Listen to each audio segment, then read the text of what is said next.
Hi, Christian here. This is Chris Talks. Welcome to my podcast.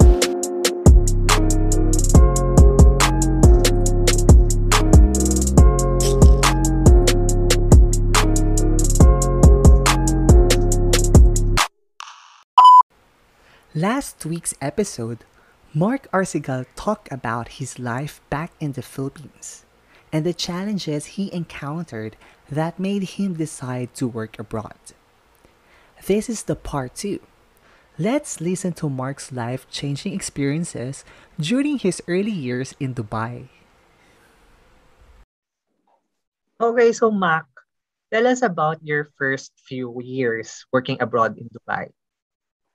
Okay, actually, I came here last 2018, January. It's winter, malamig. So, medyo maganda-ganda yung dating ko dito. Pero, dumating ako January 23 or 24. Then, 25, reporting na kaagad kami dun sa office. So, naka-Amerikana ka pa, as in sobrang naka-business attire ka. So may jet lag ka Ngayon, pa. may jet lag pa. At the same time, sobrang unang araw pa lang struggling na agad. Kasi dumating ako rito, wala akong family. Wala akong kakilala. Yung kakilala ko, ang layo ng bahay, as in damak. Sobrang parang, ano ko ma-explain? Parang, nasa Baclaran ako, tapos yung isa nasa Tulong LRT station. Ganon. Pero mas malayo, mas malayo. QC ang ano. From north to south. Tapos, dumating kami dito, wala kaming bahay, di ba? Alam mo yung paglabas ko ng office, 5:30, nag-iikot ako sa nearby places. Nag-iisa-isa ako sa mga apartment. Nadala ko yung maleta ko, dala ko yung, alam mo yun, kung ano yung dala ko nung dumating. Tapos naka-Amerikana pa ako. Nagugulat nga sila, parang baka mamaya, ahente, gano'n, nagbabahay-bahay ako. Tapos ang hirap maghanap ng bahay. Tapos alam mo ba, nung time na after kong magpunta sa mga bahay, naupo ako sa tapat ng isang restaurant na, shit, parang gusto ko na lang umuwi, wala akong makitang bahay.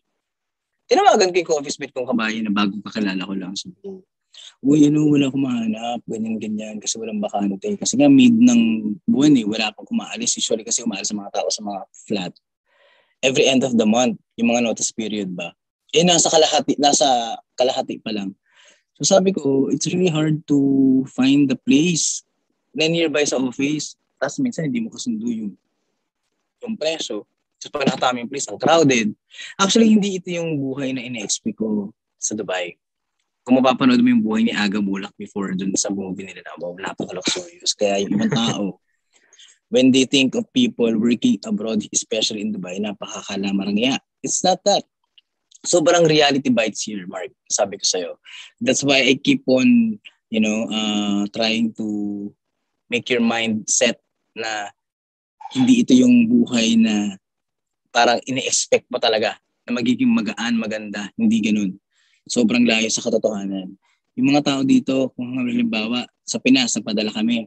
Ang ulam mo dyan, andoks. Naka-Jollibee ka, naka-lechon something ka. Kami ulam namin dito, sardinas at saka itlog. Sawang-sawa ka sa itlog dito. Sobrang we really need to deprive ourselves. Not necessarily depriving, sorry for the term, but that's what I did on my first 2 years. Kasi nga, syempre before ako umalis, ang dami mong utang, ang dami kasi kailangan mo mag-iwan ng pera sa family mo, yung panggastos mo. Diba, dumating pa ako dito na naka-tourist visa ako. So, ang hirap kasi kailangan ko mag-exit sa ibang country for me to before my direct sa Dubai. Unlike sa ngayon, pag nag-agency ka, from Manila to Dubai ka, ang flight mo. Syempre kami, exit kami, nag-cross country. So, ganun yung way. Kaya nung dumating ako dito, sabi ko, shit, hindi ako pwedeng magpa-banjing-banjing or hindi ako pwedeng easy-easy lang. Kasi ang hirap ng buhay. Kasi first day pa na, tapos yung trabaho, from sa company natin before, may portion ka lang na process. Dito, no. You really have to do the task from A to Z. Ganun yung tema. Kaya sabi ko, that's the reason why they give you this kind of salary. Kasi, yung duty mo, not only for one person, for all the process. So sabi ko, grabe, ang hirap. Talagang parang sabi ko nga doon sa kasama ko, gusto ko na lang umuwi. Tapos, nung time na yon, nung dumating kami dito, nawala yung video calling. Naka-band na. Even Skype. So parang sabi ko, how can I contact my family? Parang struggling before, parang okay lang kasi you're expecting na Pag nandito ka, makakausap mo sila anytime kasi nga may video call. Tapos nang dumating ako dito, what? Tinanggal yung video calling. Tapos hindi pa kami nabisahan agad ng employment kasi naglabas yung government ng bagong ruling na we need to have this certificate of good conduct, which is the NBI clearance, attested and with red ribbon. So sabi ko, ano namin, hindi na punta kami ng consulate, no? Sobrang hassle. Di fill up kami ng form, pinadala pa namin through parcel yung copy ng NBI form, tas yung SPA mo dyan sa Pinas yung mag-aasikaso. Bayad kami din. Bumalik parang after a month or two bago namin na-receive yung NBI. Anak ng tipaklong. Kasi hindi kami mabisahan, di ba? Kailangan namin mag-renew ng tourist visa for another 3 months para lang mayroong grace period ba hanggat hindi na pa-process. Medyo safe kami. Nag-exit kami ng Oman. Sobrang struggling, Mark. Alam mo yung feeling na, wow, ganito pa na pag nag-exit. Alam mo kung mapapanood mo yung maalaala mo kaya before na yung mga OFW in Dubai na they need to exit to another country nearby. Like, before kasi sa Kish Island sa Iran, which is closed na yun ngayon. Doon mo na makikita yung mga totoong tao na nanakawan ka. They need to do the survival thing na kailangan nilang kunin yung anything from you na para lang makasurvive, pera mo, pagkain mo, alahas mo, or anything na pwede na pakinabangan. Ayun, ang dami nagpapakamatay doon. Unlike ngayon, medyo mas maayos kasi sa Oman kasi, kahit na medyo mahirap din doon, kahit pa paano, tolerable. Kumbaga, kaya mong i-survive. Eh, ang sabi sa amin ng employer, no, it will only take at least 24 hours para ma-release yung visa. My God, kaya pag binigyan kami ng pocket money, tumagal kami ng 1 week. Walang mahina yung wifi. Alam mo yung bagot na bagot ka. Kaya nakabuo kami ng mga friendship doon kasi yung may ibang kabayan, nag-aantayan kami ng visa na every morning or may timings na 3 p.m. Napupunta kami doon sa reception. Oh, may visa na ba kami? Nag-roll call na. Ito, may visa na. Ganyan-ganyan. Hindi namin ma-receive yung message through WhatsApp. So sabi ko, ang hirap naman dito. Sabi ko, gano'n, putik yan, wala ka talagang mapuntahan. Tapos para siyang puro bundok na puro bato. Kasi parang gusto, parang kumuuso na nga nung time na yun ng Walking Dead Ganun yung tema. Kaya sabi ko, ang hirap maging OFW. Yes. And I think, parang maganda rin kasi ito na nababanggit mo, nakukwentong mo yung experience mo sa Dubai para aware din lahat ng tao na hindi madali ang buhay pagpunta mo sa abroad. No. Kasi nila na parang, pagdating ko dyan, may tirahan na ako, alam mo yun, pupunta ako dyan, may employer na ako, may working visa na ako. Hindi ganun kadali. So this is an eye-opener para sa mga listeners na nagbabalak pang mag-work abroad. Diba? Yeah. Actually, I'm not discouraging them. Ako sobrang blessed ko talaga kasi direct hire ako from Pinas. So may employer na ako pagdating dito. Pero yung mga sinasabi ko sa iyo, yung tulad yung plano natin na gagawin mo na pupunta ka rito as a tourist, then dito ka palang maghahanap. Risk yun. Sobra. Imagine, you have to leave all behind you. Yung work mo dyan, you need to sacrifice everything. Then pagpunta mo rito, sobrang suntok sa buwan. Hindi mo alam ano magiging future mo. Makakahanap ko ba ng work or what? Sobrang yun. Risk-taking yun kasi lahat bibitawan mo But sinabi ko naman sa'yo na parang dyan sa Pinas, mag-apply ka na from sa mga employers dito. At least, kung ma-interview ka through, lahat naman ngayon through online na Pagka na-interview ka, pag sinabi nila na, may green light ka na you can come here, you can be part of the organization, then it's better. At least, hindi ka na maghahanap ng kung ano-ano. Ang hirap pa kaya mag-apply dito. Lalo't ngayon, buti nga may metro na Dati, puro wala pang GPS, wala pang Waze, wala pang ganyan. Mag-walk-in ka, good luck. Lalo ngayon, walang tumatanggap ng walk-in kasi lahat kailangan by appointment. Yes. So kaya sabi ko nga, yung iba, masarap ma-feel yung buhay na nasa abroad ka kasi syempre bago sa sarili mo yun You have to deal with isang culture. Dito sobrang diversified yung culture dito Different nationalities. You have to deal with different kinds of people. So kaya you really have to adjust yourself sa environment mo. Kung ikaw at tipo ng tao dun sa mga nakikinig, kung ikaw tipo ng tao na introvert ka na parang feeling mo kasi kung ano ugali mo sa Pinas, hindi mo yan pwedeng dalhin dito. Alam mo yun naman kung ano ugali ko nasa Pilipinas ako. Totoo. para ako din, yung pagiging pagiging yung ugali ko dito sa Pilipinas, hindi ko siya pwedeng i-apply dyan sa Dubai kasi it's totally different. Different. Kaya kung hindi buo yung loob mo, I'm trying to baga ibukas yung mata mo na you have to think 10 times kasi hindi siya biro. Although, may mga tao nga dito na kahit anong klaseng trabaho pinapasok na lang despite na ang ganda ng tinapos, but they need to survive eh. Kailangan mo magkaroon ng visa. Dito sa Pilipinas, pag ayaw mo ng company, kahit mag-awol ka, okay lang. No, dito hindi. You're binded by law na pag nagloko ka, pwede ka nilang kasuhan, makulong ka or deported ka. So alam mo yun, ang daming pwedeng maging challenges sa'yo. Pero, kung talagang ang gagawin mo lang naman lagi is yung tama, you can never go wrong na parang hindi ka naman mapapahamak. Diba? So, swerte yan din. Hindi lahat ng tao nabibigyan ng magandang employer. Yung mga employer na kupal talaga. Sorry for the word, but it's real. Kasi, yung iba gagamitin lang yung visa mo, Brad. Yung iba gagamitin lang yung visa mo na, okay, we will hire you. Then, we will test kung okay yung performance mo. Then, after 3 months, kasi 3 months ng validity max eh. Hindi, bigla ka sasabihin na, oh, this is your last day. Ganun dito. Pag sinabing tatanggalin ka, wala kang magagawa. If they want to terminate the contract, you can be terminated anytime. So, hindi ka tulad sa Pilipinas, parang kahit hindi ka magtrabaho for ilang months, okay lang kasi nandiyan family mo eh, nandiyan yung bahay mo. Eh dito, pag wala kang perang pang support sa sarili mo for every month, good luck sa'yo. Imagine magkano ang bahay dito.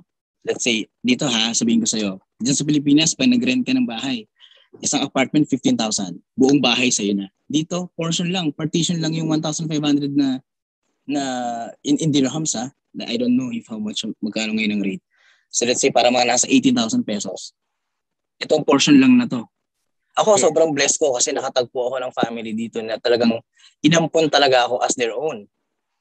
Hindi ako tunuring na iba. So hindi lahat nabibigyan ng ganong blessing. Kaya sabi ko sa iyo, if really pray for something na gusto mo, pag binigay ni Lord yan, sobrang fulfilling sa sarili mo na, oh, I feel very blessed. So, kung ikaw magre-reklamo ka pa dahil ganito, ganyan, pero sa ibang tao, tsaka you have to be grateful whether it's small or big, whether you're living in a small unit or not. Be thankful kasi nandyan ka, hindi lahat nabibigyan ng chance to be there. Yes. Tsaka kaya nga ako, lagi kong sinasakak sa utak ko na even small wins, I need to celebrate it. True. And totoo talaga yan. Kasi it will keep the fire in your heart, yung passion mo na magtrabaho eh. It will keep you motivated. Motivated, yes. It will give you the strength na kaya ko pa pala. Ganon. So parang if you will always look into brighter things sa buhay mo, as lahat positivity lang, you can really attract the blessings eh. Pero kung nandito ka self-pity ka, I'm always doing this for my family, hindi ko na wala ka mararating. Sarili ko. Wala ka mararating kasi you're always being negative. Yes, and then you always reklamo. Totoo yan. Kaya nga kung ikaw, ang perspective mo sa buhay is palaging positibo, lahat magiging okay. May dumating naman na struggle, pero kaya mo siya ma-overcome kasi nga, ay positive ako dyan si Lord eh. Yes. Parang mas malaki yung God na nakasupport sa akin kaysa sa problemang dinadaanan ko. Kaya ako lagi sinasabi sa mga kaibigan ko pagka nag-advise ako na yung problema mo, daanan mo lang, wag mong tambayan. That's diba? True. Oo. Kasi pag nag-dwell ka dun sa situation mo, tapos wala kang ginamang solusyon, hindi ka maka-move forward. Exactly. Alam mo, ang simple lang naman ng buhay eh. It's really moving forward and not moving backwards. Yes. So whether you have challenges or struggles in life, move forward. Kasi paano ka maka-survive? And paano mahaharapin pa yung future challenges and struggles kung ngayon pa lang hindi mo na kaya sa sarili mo na hindi mo na kaya mag-survive, hindi mo na kaya mag-move forward to that current struggle and situation. Diba? Pero kasi sometimes we really have to consider din naman yung emotions ng tao. Hindi lahat ng tao strong. Oo nga, hindi lahat ng tao kayang sabihin yan. Which is nga yun, kaya natin sabihin na kasi strong tayo eh. Na, may problema ko, daanan ko lang yan. Pero pag nandun ka na sa sitwasyon na yun, hindi mo rin alam kung paano mo lulusutan eh. Diba? For example, nagkabuon-buon ka sa utang, hindi mo alam, may nang-scam sa'yo or what. emotionally exhausted ka, physically exhausted ka kasi hindi ka makakain, kasi hindi ka makapag-isip. Diba? So parang hindi mo din pwedeng sabihin na ganun kadali. Kumbaga, madaling sabihin na you have to move forward. Pero when you're on that situation, hindi rin ganun kadali talaga na ma-survive yan. Kasi you will be on the process of how to deal with it. Sometimes you really need more inputs from other people para lang ma-motivate ka na, okay, I need to let go of this thing. Or kung broken-hearted ka. Minsan ganun eh. Minsan pag broken-hearted, mas malala pa kaysa sa nawala ng pera eh. Mm-mm. Kaya Diba? lang siguro very important din na merong support system yung mga kagaya ng tao na medyo weak and emotional. Weak. Yes. Kailangan nila ng malakas na support system. Kasi kung tayo, we're strong enough to handle these challenges and struggles. Pero doon sa mga taong medyo weakness is medyo weak sila, emotionally weak. So kailangan nila ng mas malakas na mas malakas na support system. Support system, yes. To be honest, no, sobrang ako personality ko kasi I keep on reaching out. Kasi nasanay ako sa mga players kasi naging volleyball coach ako. I keep on checking on them, especially yung sanity. Kasi may mga bata na akala mo ang saya-saya pagkasama mo, pero when they're at home, hindi sila masaya. Meron silang family struggle na, hindi maganda yung relationship sa parents, ganyan. So, nasanay ako na ganun. Kahit sa mga kaibigan ko, I keep on checking on them na, okay, kumusta ka na? Kumusta yung work mo? Kumusta yung studies mo? In small way, at least you're building a rapport na, may mga taong concern pa pala sa akin. It can make a lot of difference from checking on them. And now, if we will talk about the depression, ako na-depressed din ako before. So, alam mo nangyari sa akin, Mark, share ko lang. Lumabas ako ng bahay, kasi sobrang halo-halo na yung hindi na ako nakakatulog. Ang dami na bumapasok sa utak ko. Andiyan hindi mo alam kung anong gusto mong gawin, parang gusto mo lang suicide. To be honest, hindi siya madali. Pumunta lang ako ng metro station. From one station to the last, nagpapabalik-balik lang ako the whole day. Naka-unlimited naman ako na metro card. Tapos lumilipad na yung utak ko. Ako kasi ganun parang pag may problema ko, lalabas na ako ng bahay. Tapos mag-isip, papahangin, ganun. Ayun talaga na sa metro. As in, round trip lang. Hanggang gabi. Tapos parang napagod na lang ako. Tapos hindi ako nakakaramdam ng gutom. Then, kasi nga isip ka ng isip. Kaya ako, sobrang importante sa akin din yung mental health. Kaya, lalo sa mga FW, hindi biro pinagdadaanan namin dito. May mga tao dyan, nakala mo masaya. Kaya yung iba ginagawa, nagiging showy eh. I have all of this stuff, like material things. I have the alahas, I have the gadgets. Just to fulfill their own ego na okay ako. But deep inside, no. They're just pretending they're okay because they doesn't want to let their family know kung ano yung pinagdadaanan nila. Minsan ako ganun I don't want my family to worry about me, but natutunan ko na they really need to know because they are my support system. Exactly. You really have to find the support system. And I think the biggest support system that you have is your family. Family mo. Kasi sila lang din yung mas nakakaintindi sa'yo No matter what happened to you, sila lang yung makakatulong sa'yo. Kaya diba, parang ako sobrang na-build ko yung relationship ko sa mga kapatid ko din ngayon na sobrang close kami, sobrang intact kami. Even saying I love you to each other, it's easy. No awkward kasi we're open. Kaya ganito na kami katatanda. Baga, we know how to appreciate each other. We know how to compliment each other. Ando dun yung, yung galing. Parang, I'm happy that you are achieving these goals, achieving your dreams, something like that. Baga, if you're showing to each other yung affection ba and affirmation na kailangan natin yan to build or to boost our confidence. Kailangan mo yun. Lalo mga kapatid mo. Kasi iba magkakapatid, hindi ganun ka-close na parang walang pakialamanan. Ako hindi. Sa mga kapatid ko, I always intervene in a sense na hindi nila nararamdaman na pinakikialaman ko sila. I'm always direct because I'm panganay. Parang I'm here to support. If you need anything, advices from me, it's okay. You can open up. If you don't want, it's okay. Kung may sabihin ako sa'yo, hindi mo sundin, it's okay. It's your life at all. Baga, at the end of the day, you're making decisions. Ikaw din magsasuffer. Kung ako ba yung decision, tapos nagkamali ka sa decision na yan, sino ba magsasuffer? Ikaw din. So it's up to you how you deal with your life. But for me, as an eldest brother, I'm always here to support emotionally, financially, whatever it is. Kumbaga, I'm just fulfilling my duty as pinakamatanda na sumunod sa parents namin na sometimes I really have to make decisions. Pag sinabi kong no, you don't have to do this. Diba? Kasi at the end of the day, I'm thinking about your good sake din naman eh. It's for your own good. I'm not saying this para ipahama ka. Diba? Kumbaga ako yung tumatayo di para magulang mo din. Ngayon, hindi mo ako pakikinggan. At if you're going to make decisions on your own at nagkamali ka, buhay mo yan. You have to face the consequences at all.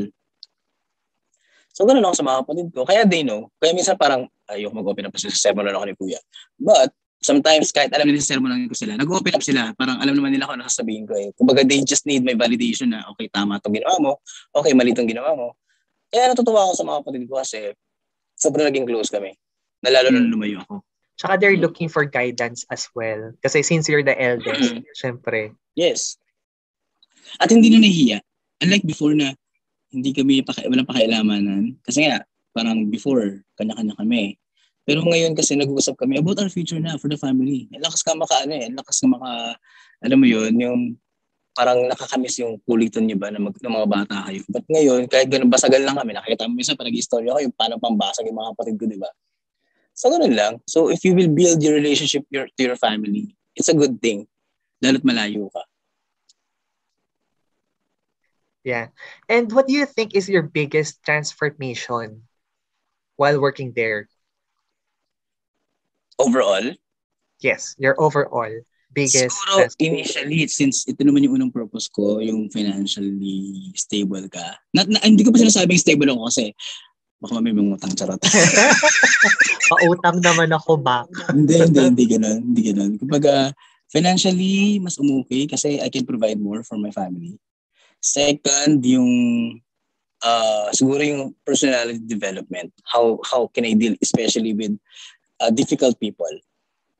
Before kasi sa Pilipinas, parang sobrang hard, yung temper ko sobrang, nagpipik agad. Basta may makita akong mali, blah, blah, blah. Baga, mambabarag ako agad. Dito, hindi siya applicable eh. Sometimes you need to swallow your pride para matapos yung discussion. And sometimes, actually not sometimes, most of the time, when there's a discussion, I'm trying to keep myself silent. I'm just letting you to bubble your mouth na salita ka na magsalita, I don't want to argue. Kasi mahirap makipag-argue sa mga taong close-minded eh. Especially sa mga taong mas pinaniniwalaan na nila yung sarili nila, yung mga pinaniniwalaan na yung mga bagay na sa kanila lang. Kasi dito ganun eh, ang daming ganun dito na parang lahat magaling. Kasi nga we're all working abroad. Lahat ang taas ang pride. Pero ako kasi I keep myself, especially with feet on the ground, na parang yung humility ba, no matter what happen, lagi may mas taong may mas magaling sa'yo. Alam mo yun? Kaya ako parang, easy lang. Parang gawin ko lang yung gusto kong gawin as long as wala akong tinatapakang tao. Tapos yun nga, yung how to deal with difficult people na sobrang, dito kasi lahat maririnig mo eh. Even a few word. Kahit maraming tao, you're stupid, idiot, etc. Pero swerte ko na sa company ko walang ganun. Paayos sila. Kaya sabi ko sa'yo, sobrang blessed ko. Kasi sa ibang company, papahiya ka talaga. Tsaka working abroad kasi, hindi ka lang makikipag-deal with kapwa Pilipino, but you're also dealing with different nationalities, different cultures, different religion, race. So parang talaga you have to adjust as well. Hindi ka pwedeng... Kailangan mo mag-adapt. Oo, kailangan mo mag-adapt. Hindi ka pwedeng parang pasiga-siga dyan kasi ganyan, ganyan. Hindi ganon. You have to be parang kang chameleon. Kailangan mo talagang kung nasan lugar ka dyan, you have to adapt to it talaga. Saka isa pa, sabi ko nga minsan, mas okay pang makipagkaibigan sa ibang national. Because they won't drag you down. You know, the crab mentality of a Filipino. This is one of my experience recently. Like, di ba nag-start ako mag-photography? Someone inquired about magkano yung rate ko. They're asking for the photo shoot. So, initially, akala ko lokal kasi naka-Arabic yung name. So, English pa ako. This is my rate, blah, blah, blah. Nung binigay ko na yung rate ko, bila siya ng Tagalog na, bakit ganito lang yung rate mo? We have standard here in Dubai na parang, freelance nga eh. So, kumbaga, inile-level ko lang yung skills ko dun sa rate ko. Diba? At least the client won't expect so much dun sa craft na ibibigay mong output. Diba? Yes. Ako kasi, ganoon eh. Sabi ko naman lagi, may disclaimer ako na I'm not a professional. But I know I can give you a good output naman kahit pa paano for the portraits. So may mga tumatangkilik and I'm so proud and blessed about it. And then na-feature nga ako, di ba, sa Golf News. So 2 times na. So nakaka-uplift ng confidence yun. Tapos yun nga, ngayon yung Instagram ko, every other day naka-block ako. Hindi ko siya magamit. Di ba, nakwento ko naman sa'yo. I think nag-inquire siya. I think feeling ko kasi with Filipinos working abroad, they see kapwa Filipino as a competitor. Competitor, yes. Oo. That's true. Especially dun sa field na yun. Kasi nga, di ba, ang daming photographers dito. Lahat magaling eh. Diba? Ako kasi, it's just my passion. I'm not really into making it, as of the moment, na parang business. Kumbaga, yes, kumikita ako extra, but kung meron man, pero I'm not really looking. Yung client naman yung lumalapit. Then last time na Egyptian yung naging client ko. And then they promoted me to other sites. Sobrang nakakatawa. Tapos siguro, itong buisit na nag-inquire sa akin na to. Kasi nung chinek yung profile niya, photographer ka din pala. Then minessage ko siya. Sabi ko, sir, actually, nakita ko yung profile mo, photographer ka din. Then why are you asking me these things? You should know about it na initially, di ba? So parang na-fishing lang siya ng sa market. As nung sinabi ko yun, binlock niya ako. Then the next following day, hindi ko na magamit Instagram ko. So I'm thinking about na he has a group of photographers as well. Then they reported me together. So, alam mo nang gagawin mo. You have to really, that's the problem kasi that's the problem. If Filipino feel na parang competitor ka on that field, on that level, na parang ayaw nila na, ayaw namin na may isang Filipino na, ayaw namin isang Filipino na nag-ano. Anyways, we will talk about your street photography experiences on other episode of our podcast. So, to our listeners, abangan niyo siya kasi sobrang ganda. By the way, Mac Arsigal nga pala is the Dubai featured street photographer. So, I cannot wait to have you on another podcast episode talking about street photography and how did you get into the Dubai featured website. Diba? Actually, it's one of the mainstream media in Gulf. Yes, sobrang bigate naman yung Mac. Anyway. Hindi yung paid just to inform you, it's not paid. Yes. So anyways, do you see yourself working abroad until retirement?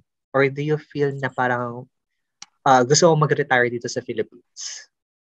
Actually, nowadays, to be honest, Mark, I'm telling you, no. Uuwi ako for vacation, but living in the Philippines now, sa estado ng Pilipinas, yung healthcare system natin, sobrang nakakaiyak. Because here in Dubai, kami expat ha, the vaccines, sobrang bilis namin ma-administer kasi, alam mo yun, na bakit hindi natin kayang gawin to sa Pilipinas? Diba? Kung titignan mo yung mga structures dito, mga architectures ba, I mean, metro, mode of transportation, lahat organized. And ito pa napansin ko, why Filipinos can follow the rules of other country pero hindi sa Pilipinas? Even pagtawid sa stoplight. Sabi ko sa'yo, first year ko dito, ganun, na-train ako na kahit yung tipong kahit alam mo pwede ka nang tumawid, hindi kita tawid kasi alam mo may fine. Kasi dito pag fine ka, walang pakiusapan, walang kotong.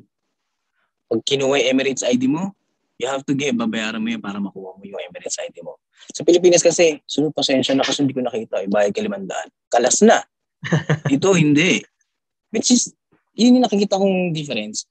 Yung mentalidad ng tao. Sabi ko, what if all Filipinos can work abroad for a year or two?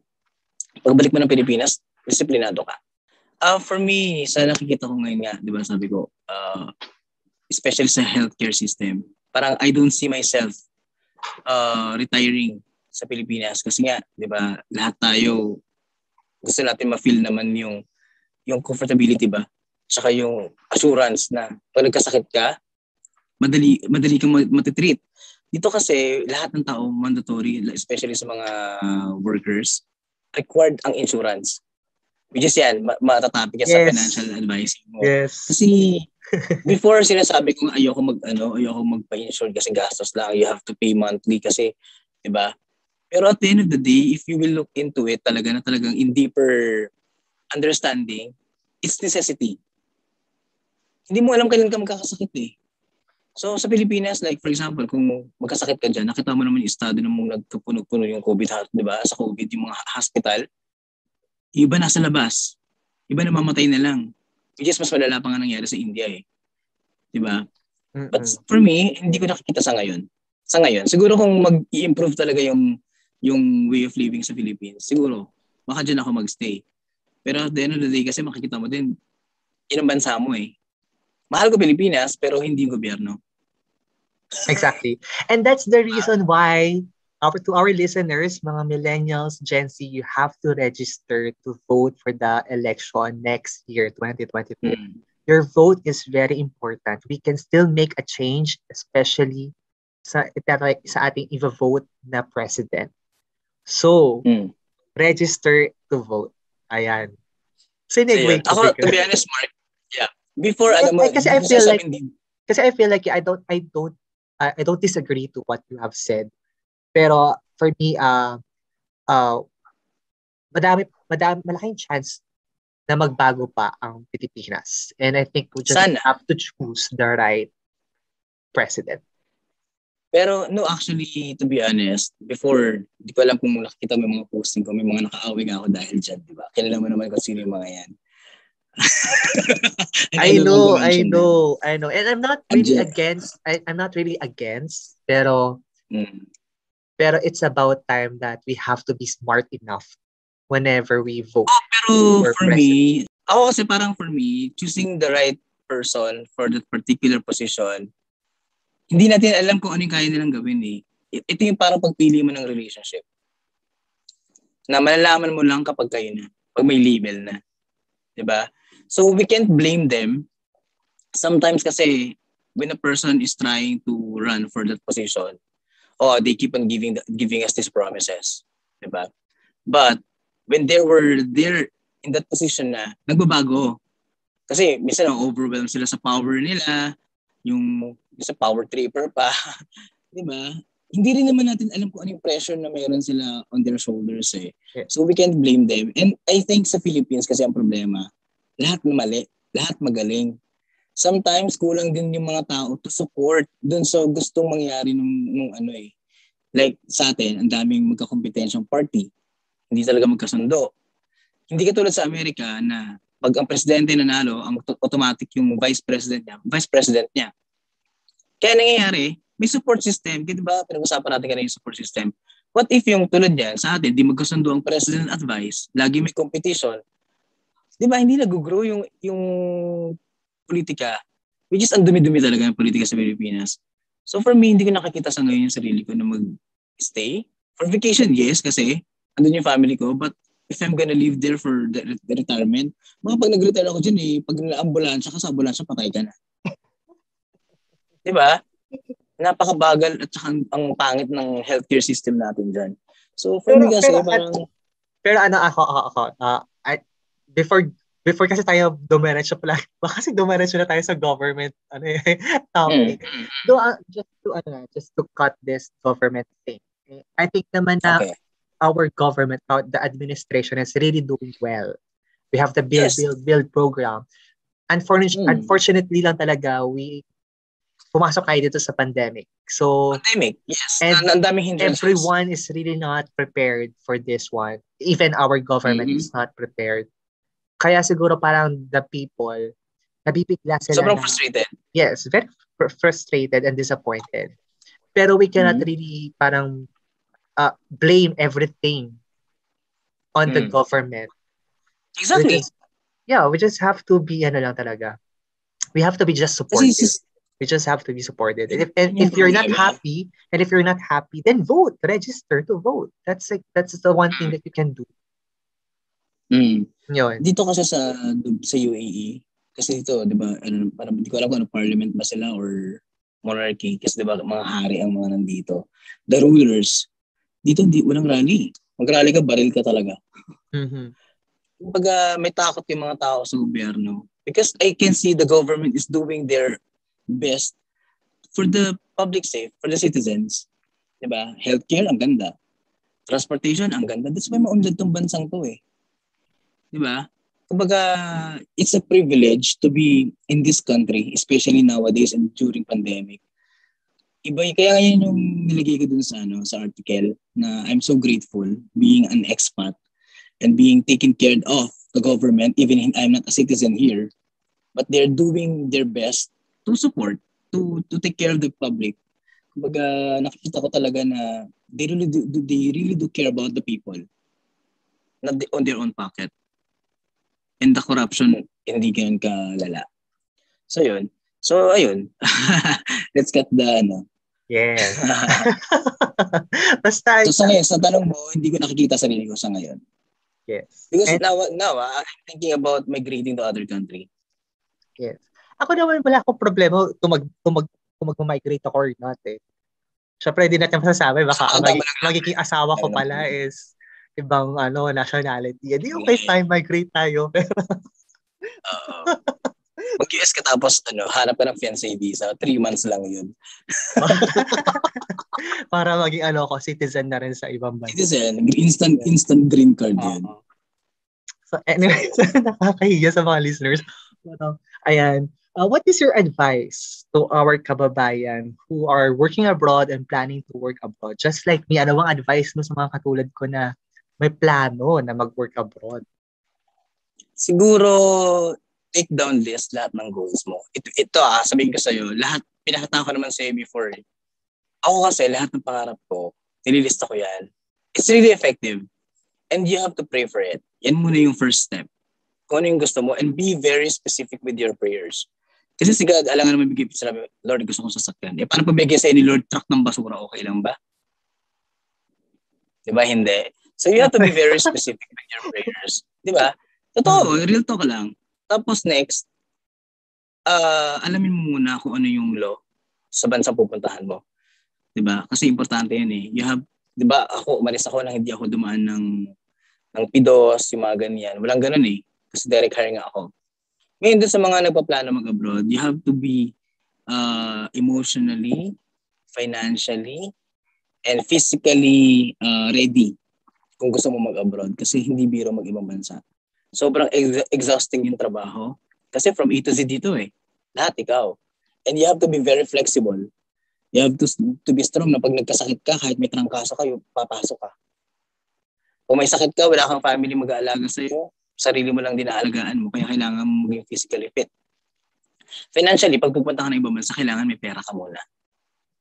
Kaya nga ako nagkautang-utang kasi kailangan ko ng pocket money. Hindi pwede pumunta ka rito na exact lang yung amount na hawak mo.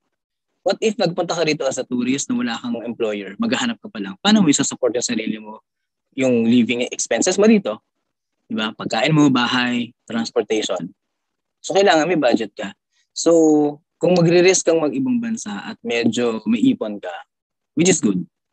Pero kung aalis ka ng, parang gusto ko lang mag-ibang bansa, maghanap ako doon, makipagsapalaran ako, I'm not advising it. Kasi, uuwi ka lang ng luhaan. Kasi mas lalo ka mag-struggle dito. May ipit ka kasi you need to pay for your visa. You have to carry the burden na magkaroon ka ng visa. You have to support yourself. So, hindi siya madali. Kaya nga, swerte ko kasi nakarating ako dito na may employer na ako. Kaya yung sa'yo, Mark, kaya sabi ko sa'yo dyan pa lang, kung gusto mo pumunta dito or kahit sa ibang bansa, maghanap ka ng employer na i-hire ka from there and then they will assure you na bibipirmahan kang offer letter, may kontrata ka na pagdating mo dito sa bansang to or sa ibang bansa na gusto mo puntahan is may assurance ka na may trabaho ka. At isa pang problemahin mo na lang tirahan. Everyone can help you about looking for a place to stay. Pero yung trabaho, yan yung pinakamahirap eh. Kasi kung pupunta ka rito, umaandar na yung gastos mo nung wala kang work. Alam mo yun? So yun. So mga taong gustong mag-abroad, you have to be ready. Hindi lang basta-basta. Kala nyo masarap yung buhay. Masarap buhay kasi ikita ka ng malaki. Depende kasi may mga offer na mababa eh. Hindi mo alam. So kung mabigyan ka ng mga offer din, good for you. Pero you have to live always below your means. Kahit na nasa abroad ka na. Kasi dito mo ma-appreciate yung pera na pinaghihirapan mo na hindi mo siya pwedeng gastusin. Sabi ko nga sa'yo, sa Pinas, sa Starbucks ako every other day or in a week, 3-2 beses. Oo, dito, tayo. once in a blue moon. Tayo, everyday Starbucks. Diba? So, dito hindi ganun. Although dito, medyo mura naman yung pagkain. In 5 dirhams, may shawarma ka na. Diet ka na, nabusog ka pa. Diba?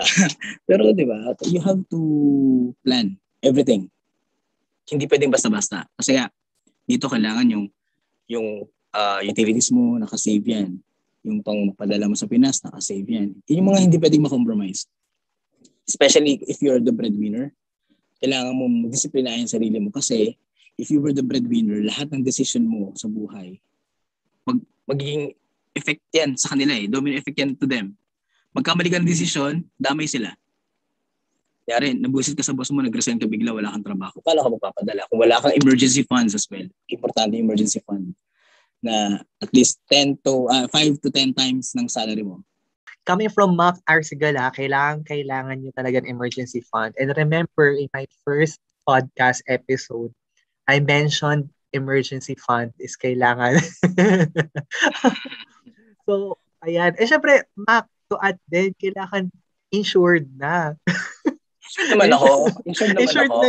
Insured na yung gusto magtrabaho abroad. Kailangan kumuha na kayo ng insurance. Bago kayo pumunta na abroad. Ako sa Pinas. Yun. Although, mababa pa yung coverage, pero I'm planning. Mag-gusto tayo pag-uwi ko. Yes. Ang daming magtatampo kasi ang daming kong friends na agent Yes. So, pero hindi. the best I have to agree with what you said earlier na parang lahat ng mga tao dyan sa Dubai may insurance. And dito sa Pilipinas, hindi kasi na nakikita yung importansya ng insurance. And I think na yan ang tinuturo namin as a financial advisor. And na sobrang kailangan talaga na everyone has an insurance. Kahit mataas yan o mababa, basta meron. Oo. Kasi nga, especially dyan sa atin, yung healthcare system sablay. Exactly. Kasi, example na lang, kaya mong bumili ng Apple products. Kaya mong bumili ng gadget. Pag nagkasakit ka, ibibenta mo rin lahat yan kung may insurance ka, yun ang gagamitin mo. i-claim mo lang. Oo. Diba? Pero isa lang yung sasabi ko sa'yo, Mark. Once na mag-abroad ka, is hindi lang pwedeng basta insurance lang ang meron ka. Dapat meron ka rin eternal insurance or assurance. You have to do good. Kasi doon ka dapat mas mag-invest eternally. Totoo yan. Totoo. Kasi if you're investing sa langit, I know sa material things sa buhay sa mundo, kahit ito lang yung bahay mo, kontento ka na Pero yung eternal, the way how you touch other people's lives, iba yun. Ibang fulfillment yun. Si Lord naman yung piniplease mo doon. Diba? So if you're doing good, He will bless you more. And then you will invest there na malaki yung mansion mo. Yes. Totoo yan. Oo. Kaya sabi ko nga, before dati, close-minded ako I know, hindi ko kailangan yan. Pag namatay naman ako, doon din naman punta ganyan-ganyan. Pero do you really think na pag ikaw yung nagkasakit at ikaw yung breadwinner, paano naman yung maiiwan mo? Diba? So, importante ang insurance talaga.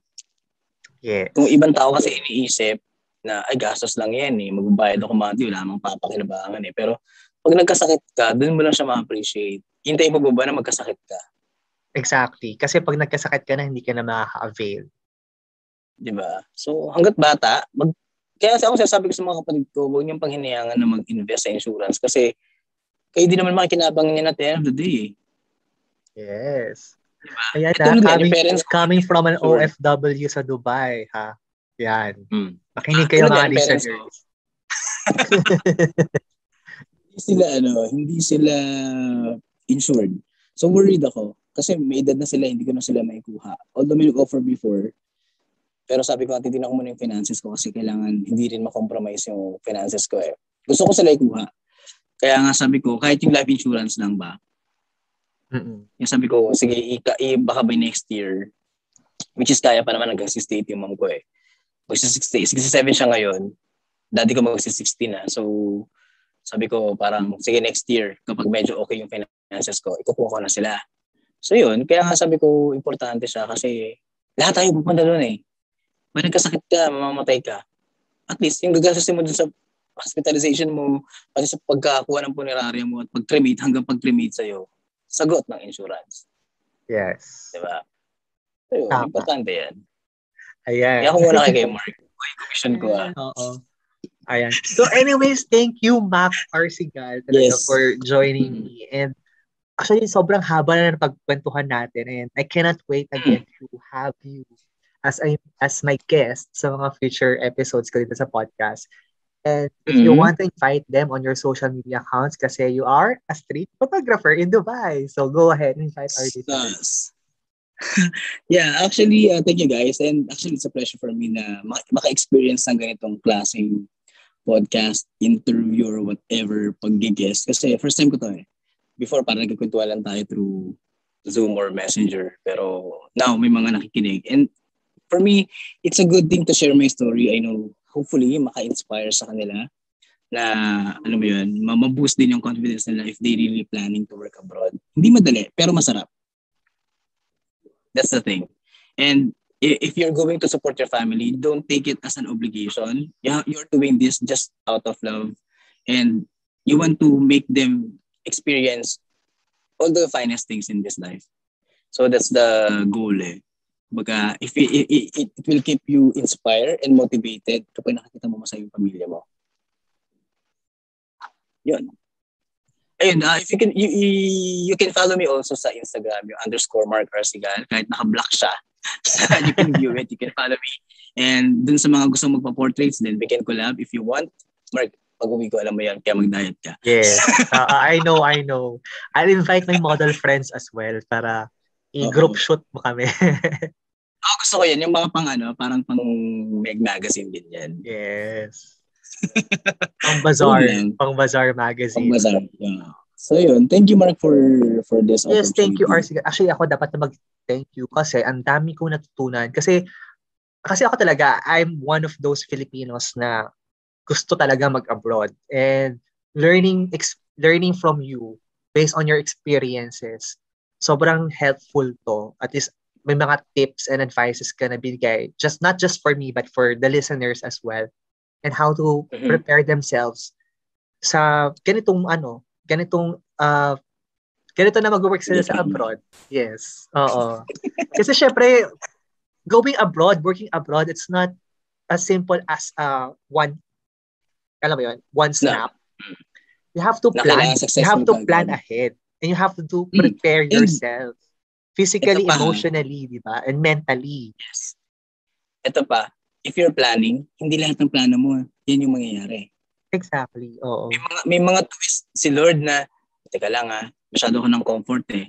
I need to give you some challenges for you to grow.